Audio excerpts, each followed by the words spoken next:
Okay, I think we're better. All right, if it messes up again, I'll tell you. But no, literally, I'm gonna send you. I'm gonna send you a clip from last week so you can hear it because it's like it'd be like every 5 seconds. It's like burn. It's like a every and people were commenting about it last week. I just didn't want to. Yeah, I did my best. Yeah, somebody said it was the Muschamp demons or something. Muschamp hackers. I don't Muschamp Packers back know. at it. Yeah, I don't know. Either way, this streaming platform we use too. It's a little finicky, but either way, we're good. Anyways, Alex, appreciate you taking the time. Thanks so much for doing this. How was the weekend outside of the obvious? It was a great weekend, man. I was down in Charleston, got to catch up with some friends, play a little golf on Saturday. Just it was a good little weekend outside of the game. What course did you hit up? Do you want to shout out the golf course or Did a little member guest down at Yeaman's Hall. Yeaman's Hall? Can't say I've heard of it, but sounds fancy. It's a good track. It's a good Yeah, track. yeah. Well, I know we still need to play in Greenville, and I haven't even touched my club since I've gotten to Greenville, so we'll definitely have to do that. But yeah, and it's been I beautiful know. I'll weather. keep it. I'll keep Yeah, inviting you. So yeah. No, we'll keep it dude, no, going. I will be able to go here very soon. I promise you. And it's been beautiful weather for it too lately. Let's It go ahead and has. dive into it, Alex. We got to rip off the band-aid, talk about the game. It's funny. I was sitting here like maybe me and Alex could just spend 20 minutes talking about something else. I don't know. I We could do mean, President's Cup predictions. yeah. I don't know. I mean, Wait, like hold on. whatever When is floats your that? boat When is there. that coming up? President's Cup coming That's up? this weekend. Oh, it's this weekend. Good deal. Yeah, depending on how our offense looks Saturday, I might just have to switch over. I don't know. Anyways, though, the game against Georgia, we both I think had low expectations going in the game, right? We know how good Georgia is. If you didn't know, you certainly know now. Top to bottom, we knew they had the advantage at every single position. But watching that game Saturday, 48-7, just overall thoughts on that ball game. Did anything shock you or surprise you by the way that game I mean, it admittedly no. I mean, the most shocking thing I would say, I just to have no pulse or life on really either side of the ball to start that game was just kind of it was disheartening to watch more than anything else. It was just like there wasn't even like a hint of hope at any point in that game, and that makes it tough to watch. went? Yeah, and I think that's the biggest issue, Alex. And we'll go ahead and just dive into the offensive side. Um, Man, I'm not someone that's the leader. If you listen to anything I've said, obviously to this point, I'm not someone that's the conductor of the fire Marcus Satterfield train. But I certainly will not come down on anyone who is having their serious doubts. And even if you want to say you think a change is necessary, like there's nothing to defend Satterfield at this point. There's nothing to back up and say, well, here's 5 reasons why he's actually the perfect fit. Like there is none of that, right? Because at the end of the day, I don't care what you want to blame, scheme, putting players in certain positions, play calling itself. Like the performance on the field is not good enough. The job's not getting done. And I'll say this. I think what's interesting about the reactions, we kind of all knew, though, like the Georgia game was not going to be the measuring stick. Like, let's see how good the offense is against the number one defense in the country, Brett. But I tell you, and I'm someone, Alex, admittedly, like I don't complain about play calling. I feel like nearly as much as some others because I've just talked to so many guys that are football guys behind the scenes or what have you, and they talk about it's personnel over scheme. Like you can have the best scheme in the world, the best OC, but if you don't have the personnel to execute what you want to do, or you just flat out don't have the personnel to go up against a team like Georgia, like it won't matter, right? But at the same time, you look at some of those third down calls. I mean, you look at like the lack of creativity, especially in a game when you're such a massive underdog. You know what I mean? Like your overall thoughts on the scheme, the creativity or lack thereof that you saw on Saturday. So I don't. I'm certainly not going to go out there and lead the fire Satterfield conversation either.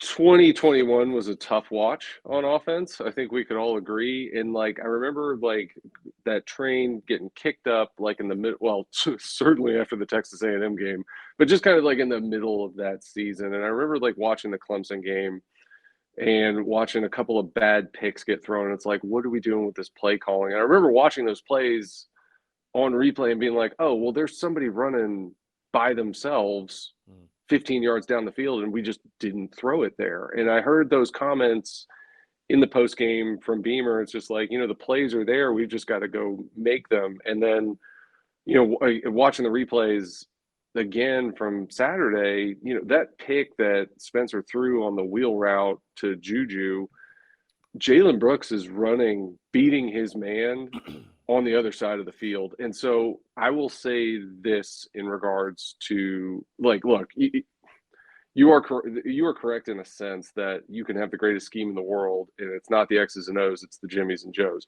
But at some point, you have to be able to tailor your offensive approach for what you do have on the field and try and attempt to make them as successful as possible. I don't know if that's what we're doing or not. And that's why, like, I'm in the weeds on this. I mean, like, if you did fire Satterfield and you put Freddie Kitchens in there, like, does it get worse? Probably not. But, I don't know.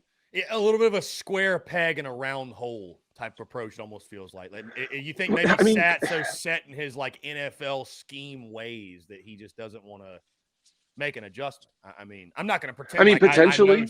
I'm not going to pretend like I know Sat's scheme in and out and, like, this is exactly what he's doing. But, like, that's what we've been hearing is it's like it's so complex and it's an NFL scheme and, I mean, and that's great. If you want to do that, that's perfect. But if you don't have the guys to execute that, like, to me, that's where it falls back on coaching. Is like you're looking at this group of players over 2 seasons. Like, you've got enough proof in the pudding now. Like, can they do this or can they not? And if you're not executing it at a high level and you've got dudes open on the field, but we're not getting the ball to them, like, that to me comes back on coaching. That's like an execution issue. Like, what are you telling them in that meeting room to get that done? And it's just, for the second week in a row, the pass blocking's looked pretty good. And, you're getting that time in there to make those reads and get that ball out. And it's just like something's not firing right. And to me, that's where it comes back on coaching. Is like, you've either got to adjust this scheme and do something different to give yourself that opportunity to get points on the board, especially in a game that you're a severe underdog in. And it's just like, that's not happening. And I don't know why. I mean, really look no further than the bowl game. Like, you came out and ran something completely different than you were running before, and you had a ton of success with it. Or at least changing the scheme, changing the looks, and maybe, like, making that easier to execute. I don't know why we've kind of gone back to this, but that's what it looks like to me.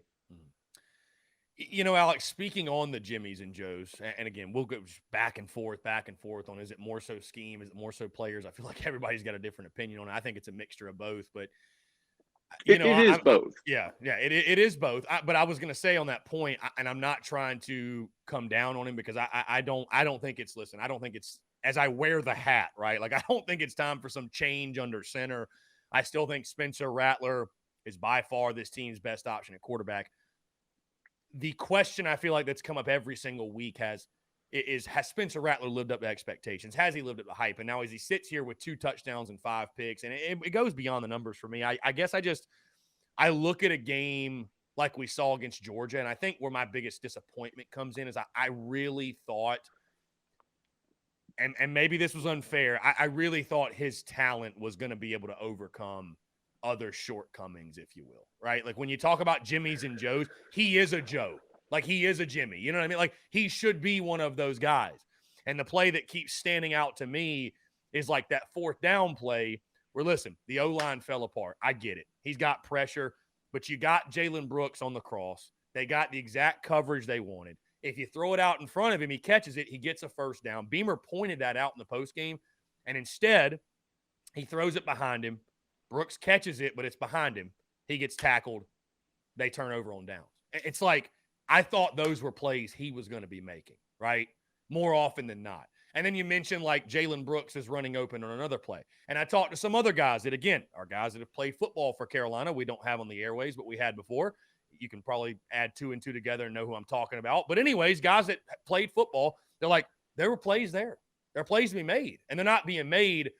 And again, I don't pin it all on Seven. He needs help, but also he's got to play better. I mean, Spencer, and he'd tell you that, but I mean, he's just got to play better. And I guess it's tough because I feel like because there are other shortcomings on the offensive side, and maybe too, you're combating an OC that's not all there. I don't know how else to say it, but he's got to be even better. You know what I mean? And so we're sat here nitpicking him more and more and more. But I mean, I just think Seven's got to elevate his game, man, bottom line. Because I just, you hate hearing after the fact that this play was there, this play was there, this play was there.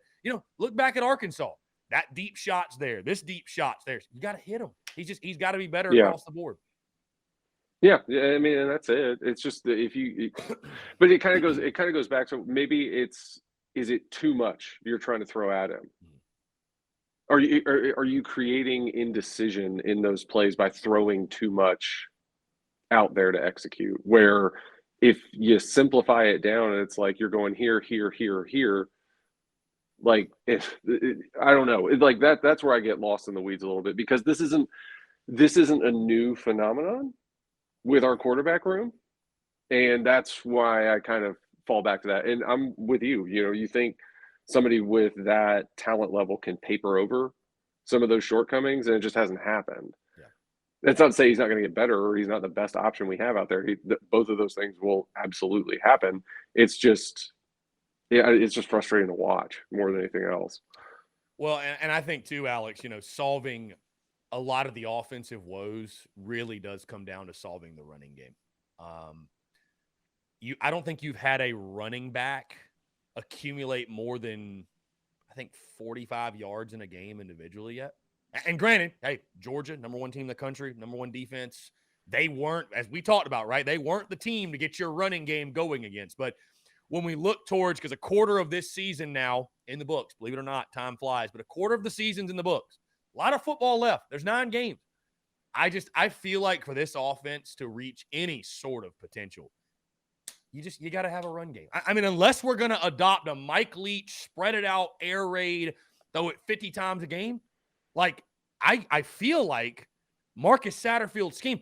I mean, I guess this was actually, Alex, what's funny about this, this was after you and I spoke last week when Satterfield on Wednesday dropped that quote, that comment about, what's your identity or what do you want it to be?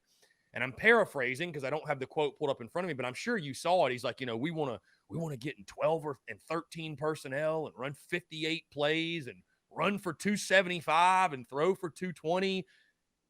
I mean, bro, we're not even running for 100. Like much less 275. You know what I mean? So like, I'll ask you that too. Did you see that quote? And what were your thoughts I did. on that quote? I mean, yeah, if you could do that, that would be outstanding. But again, Alex, that kind of goes why back does to everybody the want to be Alabama? Why does everyone want to be Alabama? Why?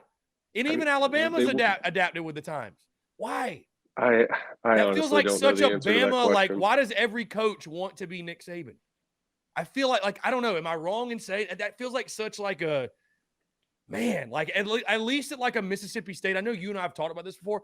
At least at like a Mississippi State and Ole Miss, they may not win the SEC, but damn it, they're fun to watch. Like, I'd rather just spread it out and throw it 50 times. Like, honestly. So I'll say this, kind of calculating into that same thing. Like, you can't be Alabama if you can't get those guys. Right. And so the entire and again, going back to this, like when I talked about it last week, like June Jones, Mike Leach, Chip Kelly to some extent have created incredibly successful programs, creating a scheme that fits the guys that they can get. Right. Like, if you're not going to have the number 1 recruiting class every year, I have a spoiler alert for you that you're not going to be able to just run it down people's throats consistently like that.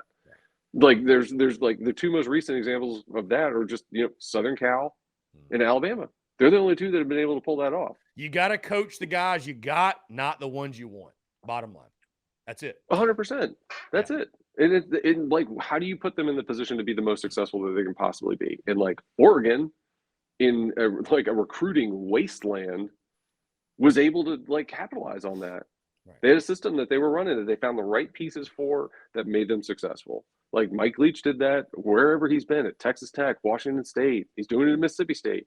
You know, it's just like you got to find those pieces to get you in the right places to have success on the offensive side of the ball. And, you know, to your point, it's kind of like looking like we're trying to fit a square peg into a round hole. Like, let them do what they're good at.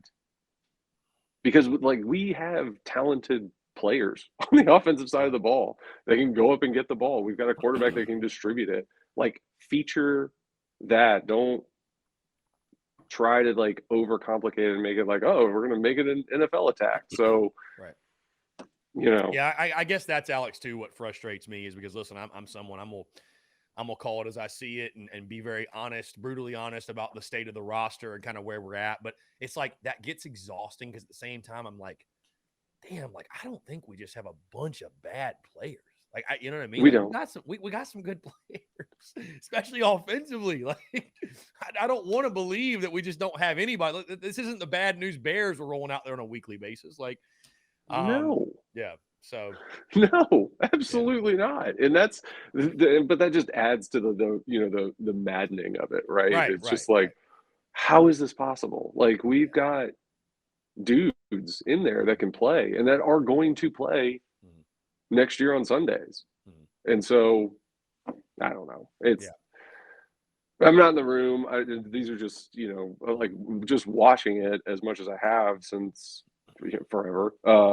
Like that's just what it looks like to me. It's like you're trying to do something that not everybody's on the same page for. And it's like we can give a pass to that for 21. Mhm. Now it's that looks worse. Yeah. Now, Alex, moving to the defensive side, I was wanting to. I'm pulling up these statistics really quickly um, through 3 games, right? Because we all want to talk. We all want to talk offense. I mean, that's certainly the thing that stands out in the first 3. But defensively, you know, Shane Beamer made the point. We haven't exactly been the '85 Chicago Bears, and dude, we've given up over 1,300 yards on defense. 700 of it in rushing in 3 games. 200 against Georgia State, 295 against Arkansas, 208 against Georgia. Where do you stand? And again, Arkansas and Georgia, maybe not the best tests, right, for the defense and kind of where they are. I mean, these are you're going to have much more manageable matchups as the season goes on. I think you and I would agree. But also a defense we talked about in the preseason, and I voiced one of my biggest concerns or just things I was intrigued to see. Can they force turnovers at the same rate that they did last season? You got 1 turnover through 3 games. You forced 0 turnovers in 2 SEC games. Where do you stand on the defense? Are you concerned moving forward? Is it something that you feel like, again, the matchups will swing back in our favor and all will be right again, or is this something you think could be a long-term issue defensively? It's unless you can start creating turnovers, I think it's going to be an issue throughout the season. And look, I know we're playing down a bunch of dudes this past weekend, and even against Arkansas. That being said, we still did give up 200 rushing yards to Georgia State, and so like that issue continues to persist. And I don't know that that's something you can just solve overnight. And it's something that's going to linger. And so where last year they got papered over just creating a ton of turnovers, like with the absence of that, it's reared its ugly head. Right. And that could be a tough scene coming down the stretch. Yeah. Now, Alex, I feel like it's no secret as we move off the Georgia game mercifully and go into the Charlotte game. But from the fan perspective, you know, whenever you have a start of the season like we've had, you get beat down over the weekend like you did. You can't help but I feel like it's just human nature from the fan side to have sort of a quote unquote hangover from that game. And, you know, you've got a team like Charlotte coming in. It's like, man, like it's not as easy to get fired up and excited for that. And, you know, I'm really curious to see what attendance will be like on Saturday night, to be totally honest with you. I will venture to say it won't be a packed house. I mean, I hate to say it, but probably not.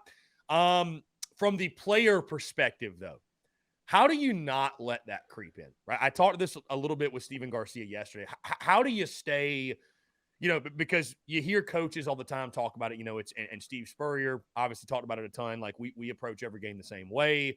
It's a nameless, faceless opponent. It's much easier to say that than live by that, right? Like I'm, you don't have to motivate yourself to play Georgia, right? It's a little bit different when you're playing Furman or SC State or whatever. So from the player side of things, how do you avoid that hangover and go and attack this Charlotte game the right way on Saturday night? I mean, honestly, I think it's probably going to be a rush of excitement for a lot of the guys after playing back-to-back top 10 opponents where you've just kind of gotten like not well, certainly one of those you got smothered, but the other one you're at least competitive in. Just to have that opportunity to get back out there and fix the issues that have crept up so far and be able to go out there and perform better than you have. And like this is a sterling opportunity to do that. And so I think that would probably be the main motivation for most of these guys coming out there. I mean, certainly like coach speak, we treat every game the same. Like, sure, you do, like from a preparation standpoint. But the motivating factor, I think, is what gets you into trouble in those lesser opponents, not the right word, but just not a marquee matchup. But given kind of what's happened the last 2 weeks, I don't know that would be a problem because it's giving you a chance to go back out there to a much better chance to have that success and rebuild that confidence that may have been lost over the last 2 weeks. And I think that's what the motivating factor for them is going to be. Alex, it's funny. We say lesser opponent. Charlotte beat Georgia State over the weekend. Saw that. That's Granted, on that note, though, I'm sure you also saw my post. Charlotte has literally, statistically, the worst defense in college football right now, allowing like 560 something yards per game, 45 points per game, and this is a ball game where it's funny because somebody asked me yesterday, how much would it take for Marcus Satterfield to score this weekend to get back in good graces with Gamecock fans? I said, I don't think that number exists. I don't think they could score enough this weekend. But certainly, Alex, I know you and I agree, this next 2 weeks and starting with this game on Saturday, I'm excited for it because I feel like this is truly now an opportunity to, we've had a tough start to the season. Let's get back somewhat to square one. Let's figure out against manageable competition who we are, what we're good at, what we want to do, who our playmakers are, our dependable guys week in, week out. Let's get 7 rolling. Let's get a run game going. Let's push somebody else around. I'm not saying winning big Saturday, winning big against SC State. That doesn't, right? Nobody's going to ride home about that, me bragging about that at the season's end. But maybe, just maybe, that can set up and build some confidence, right? Going into the back stretch of the season and going into the final 7 games or so. Oh, yeah. No, absolutely. That's the most important part of this game is being able to get back in there and build that confidence after the last 2 weeks. Just to prove that you can do it and maybe get into some cohesive flow from an offensive standpoint that you can then carry forward. Like after the SC State game going into Kentucky, where it's like, hey, we've kind of fixed this issue and we were able to do it in a live game scenario, like rather than just doing it at practice and then you get jumbled around. So that's the silver lining of the Charlotte game this week. Like, let's go get better and fix these issues and build that confidence back up for these guys. Yeah. I think the goal should be to score every time you touch it. Score every possession. Literally score every single possession. I don't know that a number really exists that you're like, well, this will make me feel like the offense is set up for success for the rest of the year. But I really think, man, the next 2 weeks, the goal should be to score 50 plus. And like what's interesting about it, Alex, is I really, before the season, looked at these 2 games. And again, I'm not trying to like jump ahead of Charlotte and talk SC State, but they're both very similar ball games, in my opinion, in regards to the way you view them.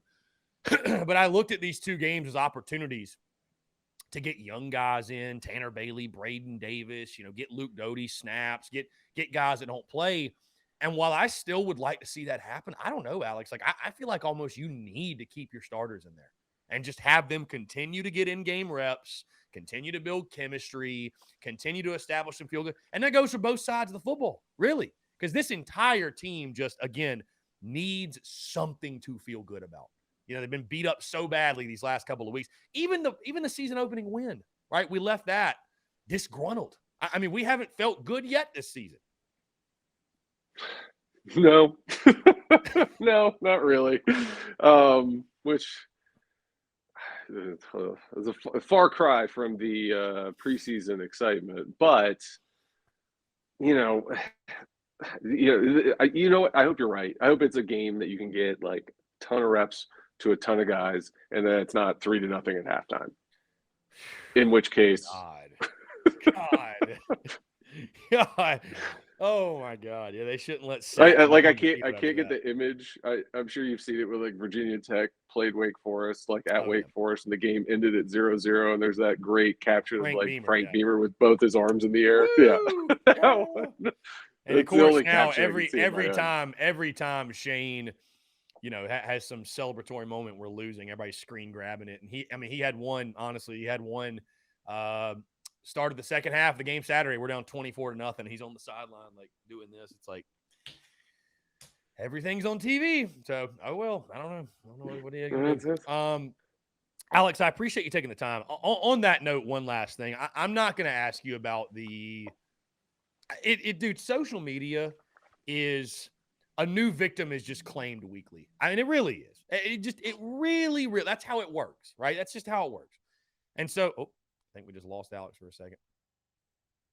There he is. Okay, cool. I lost you for a second. You're good. Yep, sorry. No, I had a call come in. Sorry. You're good. Anyway, so social media just claims a new victim weekly, right? And it's been so wild to see, and I'm sure you've seen it, right? Since Saturday, the Title IX. I'm not getting into that. I think it's like the wild. I can't even believe it's a story. I really can't. But I've seen what's been shocking to me, a bit shocking, and I understand you lose 48-7, right? It's not acceptable. I don't care what state the program's in. We should never be okay with just getting our doors blown off. Well, it's fine. No, it's not fine. No, and nobody's saying it's fine. Shane's not saying it's fine. Nobody's saying it's fine. It's not fine. But I've seen people like throwing out messages of like reinforcement for Shane. We believe in you. We stand by you. And that's all great. But I'm like, I just can't believe it's necessary. Like, are people really like starting to let doubt creep in about a head coach that is going now into game 4 of his second year? Is that where we are, Alex, as college football fans? We're like, you don't get longer than like 2 years to get it going, or you're just out. You're just done. Like, the roster isn't even his players. And I'm not trying to just like build every excuse in the books, but I guess that's just been surprising. I know impatience is a real thing. And I guess, too, what's tough about it, Alex, is fans do see the success that a guy like Josh Heupel's having, for example, right? They see, which I don't think this means much of anything, but Billy Napier beating Utah in week 1. Granted, they lost to Kentucky the next game. But you see, I guess, some coaches around the country and them having success. And I don't know, Alex. I feel like you and I are probably on the same page. I've been surprised by some of the Beamer chatter. I just feel like I have no doubts about Beamer. It's year 2. We got our asses kicked by Georgia.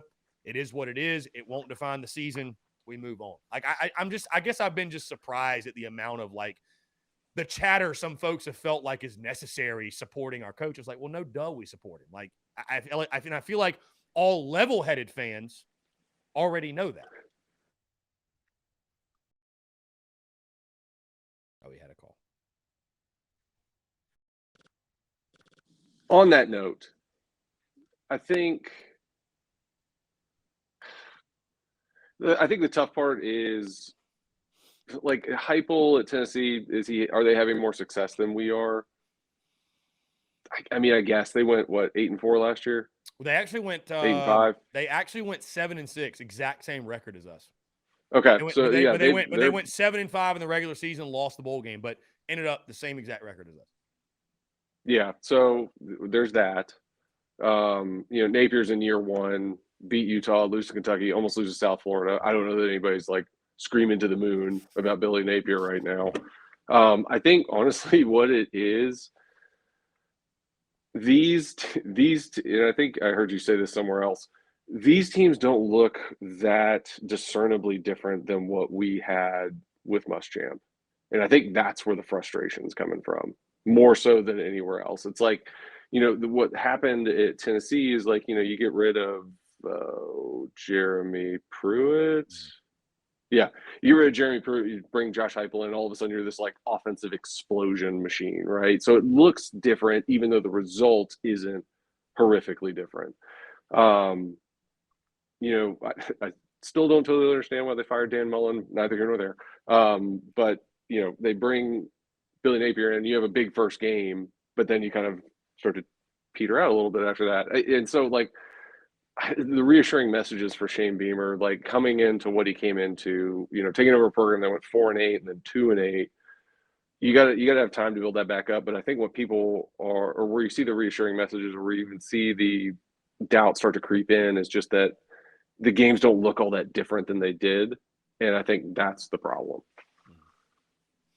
I mean, that's fair. That's fair. And I think obviously going back to offensive struggles, and again, we talked about year Yeah. 2, how you win, how you lose, and I mean that's actually a very fair point. I mean, to your point, there's not much you can say to refute that. You know what I mean? Because the biggest thing that's changed and is different is the overall vibe and the feeling around the program, right? Love your brother above Absolutely. all else. That has completely changed. But as you and I both know, and everybody knows, at the end of the day, and I've said this since he was hired, I love Shane Beamer, right? I'm still behind Shane Beamer 120%. I don't feel like I really have to say that. I wouldn't wear his name on my body, on my merchandise, if I thought he was a bum. I wouldn't do it. I just wouldn't. Right.